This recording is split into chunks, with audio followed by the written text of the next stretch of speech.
दुर्ग लोकसभा में एक ऐसा प्रत्याशी है जो बेरोजगार लिखी टोपी लगाकर निर्दलीय चुनाव लड़ रहा है। बेरोजगारी के मुद्दे को लेकर चुनाव लड़ने वाले इस प्रत्याशी का नाम है अली हुसैन सिद्दीकी। आइए इनसे बात करते हैं। देखिए, मेरी एक सोच है कि राजनीतिक शुचिता आनी चाहिए, राजनीतिक जागरूकता आनी चाहिए और लोगों में राजनीतिक से लोग नफरत करने लगे हैं। लड़ रही है, जब चुनाव लड़ ही नहीं रही है तो फिर राजनीतिक पार्टी में मैं उस पार्टी में क्यों रहूं?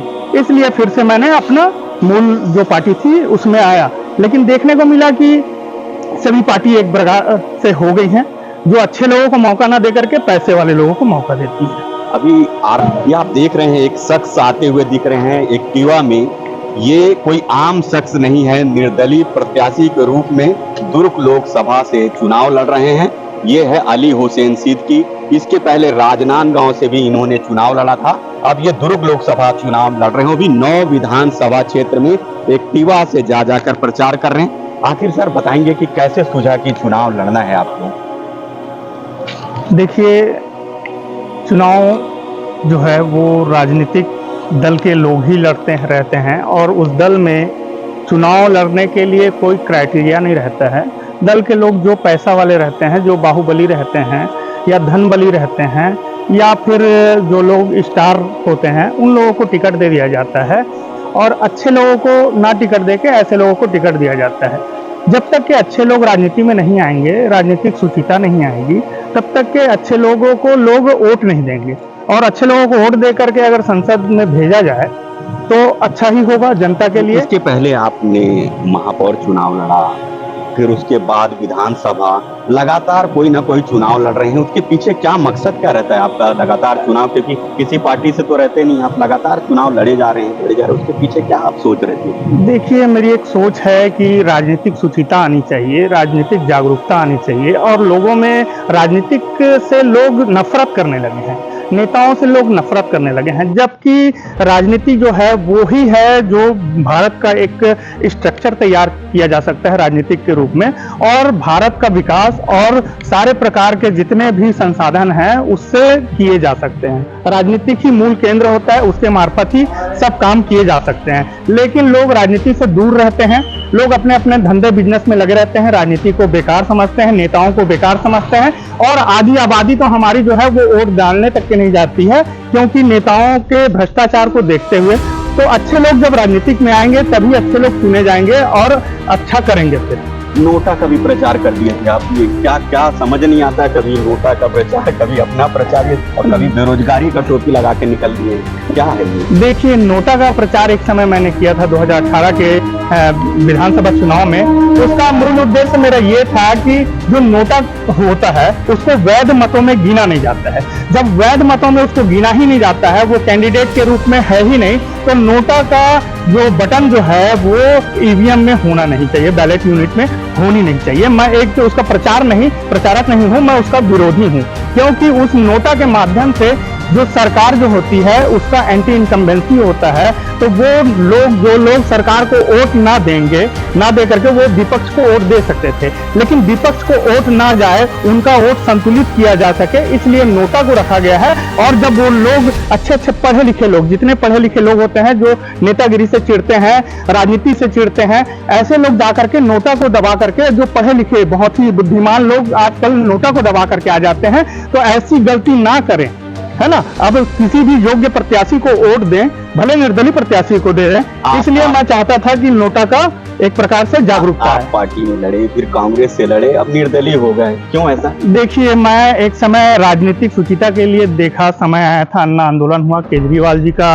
आंदोलन हुआ, उस आंदोलन में मैं शामिल हुआ था। पुराना कांग्रेसी था, लेकिन विचारधाराएं मेरी मूल कांग्रेसी थी और मैंने केजरीवाल की विचारधाराएं जो मेरे से मेल खाती रही, एक शुचिता की राजनीति, अच्छी राजनीति की सोच जो रही, जो रोजगार पे बात करते हैं, जो लोग शिक्षा पे बात करते हैं, चिकित्सा पे बात करते हैं, इसलिए मैं उनसे प्रभावित होकर के आम आदमी पार्टी में गया और वहां भी बहुत साल तक के रहा। लेकिन जब देखा कि ये पार्टी जो आम आदमी पार्टी है वो ना विधानसभा लड़ रही है, ना लोकसभा लड़ रही है, ना पार्षद लड़ रही है, जब चुनाव लड़ ही नहीं रही है तो फिर राजनीतिक पार्टी में मैं उस पार्टी में क्यों रहूं?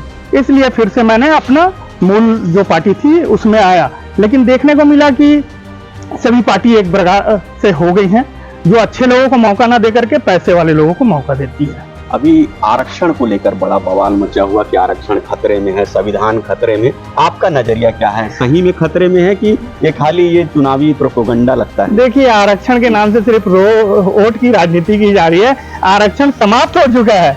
मैं बताना चाहूंगा लोगों को कि आरक्षण समाप्त हो चुका है, वास्तविकता में समाप्त हो चुका है। वो कैसे? वो ऐसे कि जो आरक्षण होते हैं वो नौकरियों में दिए जाते हैं या तो फिर शिक्षा में दिए जाते हैं, लेकिन नौकरी अब सरकारी रही नहीं और शिक्षा जो है वो प्राइवेटीकरण हो गया। जब प्राइवेटीकरण, शिक्षा और नौकरियां हो चुकी है, सभी जगहों को प्राइवेटीकरण कर दिया जा रहा है, सरकारी नौकरियों को प्राइवेटीकरण कर दिया जा रहा है, तो फिर जब सब प्राइवेट हो जाएगा तो आरक्षण तो बचा ही नहीं। तो आरक्षण उसी प्रकार से है नहीं। लोग सिर्फ आरक्षण दे रहे हैं, 27% दे रहे हैं, 12% दे रहे हैं, 14% दे रहे हैं और 50% दे रहे हैं, 4% दे रहे हैं, बल्कि सारे वर्ग को सिर्फ चूतिया बनाने का काम, बेवकूफ बनाने का काम किया जा रहा है। आरक्षण नाम की चीज है ही नहीं। आरक्षण खतरे में नहीं, पूरी तरीके से समाप्त कर दिया गया है।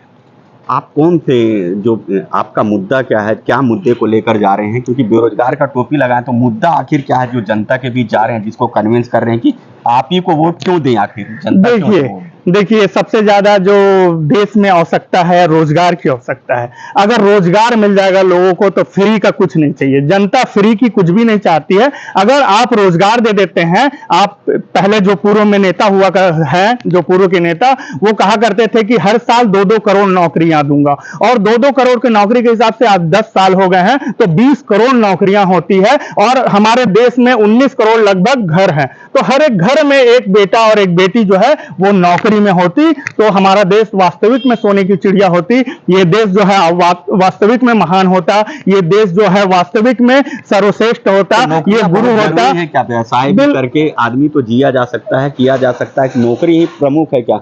सब नौकरी करेंगे तो बाकी काम कौन करेगा? देखिए, नौकरियां का मतलब यह है 27 करोड़ भारत देश में नौकरियां हैं, सरकारी नौकरियां हैं, जिसमें से 30 लाख वैकेंसियां केंद्र सरकार की आज भी खाली हैं और कई करोड़ नौकरियां जो है जो राज्य सरकारें की हैं, अलग अलग राज्यों की, वो नौकरियां खाली हैं। ये लोग, जनता, जो लोग हैं, जनता है, वो नौकरी में ना लगे, वो बेरोजगार रहें और हमारे झंडे और डंडे उठाते रहें ताकि हमारी राजनीतिक रोटी हम सेक करके चुनाव लड़ते रहें और जीतते रहें। अन्यथा विकसित जो राज्य है, विकसित जो देश है, वहां पे झंडे और डंडे उठाने के लिए लोग नहीं मिलते हैं। ये लोग बेरोजगार करके रखे हुए हैं। और रखने का कारण भी मैं आपको बता देना चाहता हूं कि ये लोग अगर रोजगार दे देते हैं, फ्री देना ही है, अगर फ्री देना है तो चिकित्सा को फ्री कर दीजिए, पूरी तरीके से प्राइवेटीकरण की चिकित्सा को समाप्त कीजिए। और आपको अगर फ्री करना है तो शिक्षा को फ्री कर दीजिए, पूरी तरीके से प्राइवेटी शिक्षा को फ्री कर दीजिए। और चिकित्सा और शिक्षा अगर फ्री हो जाती है तो हमारा देश ऑटोमेटिक, जितनी भ्रष्टाचार हो रहे हैं वो भ्रष्टाचार खत्म हो जाएंगे और समाप्त हो जाएंगे। लगातार लास्ट सवाल है, लगातार चुनाव लड़ रहे हैं, क्या और चुनाव लड़ते रहेंगे? क्या धरती पकड़ का ऐसा कुछ सोच के रखें कि धरती पकड़ बन जाए? देखिए, निर्दलियों को उस टाइप का तो यहाँ पे ऐसा माहौल नहीं है छत्तीसगढ़ में कि कोई निर्दलीय बहुत अच्छे तरीके से लोकसभा जीता होगा। पहले अगर जीता भी होगा, अभी की जो परिस्थितियां हैं कि उस परिस्थिति में कहाँ पे अपना फिट पाते हैं? देखिए, मैं जितने प्रत्याशी हैं उन प्रत्याशियों से योग्य हूं। मैंने कई सारे PIL लगाए हैं। मैं राज्य सरकार के खिलाफ में, केंद्र सरकार के खिलाफ में हमेशा आवाज बुलंद करता रहा हूं। बहुत सारी योजनाओं पे मैंने ध्यान आकर्षण करवाया है, बहुत सारे नियम कानून पे संशोधन करवाया है। और मेरे को ऐसा लगता है कि जितने प्रत्याशी लड़ रहे हैं उनसे मैं योग्य और श्रेष्ठ हूं। चाहे वो लोग जो सिर्फ कांग्रेस और बीजेपी और अन्य सिंबल के माध्यम से मेरे से श्रेष्ठ हो सकते हैं, क्योंकि उनका सिंबल लोगों तक के पहुंच गया है। मेरा सिंबल जो है सीटी छाप है, वो नहीं पहुंच पाया है, इसलिए मैं उनसे कम लग रहा हूं आपको। लेकिन मैं किसी भी मामले में उनसे कम नहीं हूं। जब चाहे तब वो आकर के खुले मंच में मेरे से डिबेट कर सकते हैं। कितने विधानसभा दौरा कर चुके हैं ये एक्टिवा से आप? मैं अभी सर्वप्रथम नवागढ़ विधानसभा गया हुआ था, उसके बाद से साजा विधानसभा, बेमेतरा विधानसभा होते हुए मैं आपके अहिवारा होते हुए अब मैं भिलाई, और भिलाई के बाद से अब वैशाली नगर विधानसभा में दौरा कर रहा हूं। ये आपने सुना, बेरोजगार प्रत्याशी हैं अली हुसैन सिद्दीकी, लगातार सीटी उनका सिंबल है, लगातार लोगों के बीच में जा रहे हैं, एक्टिवा से जा रहे हैं और प्रचार कर रहे हैं। वो कितना अपने मंसूबों में कामयाब हो पाते हैं ये तो चुनाव के मतगणना के बाद ही पता चल पाएगा। प्रभात टीवी के लिए मैं हूं रमेश भगत।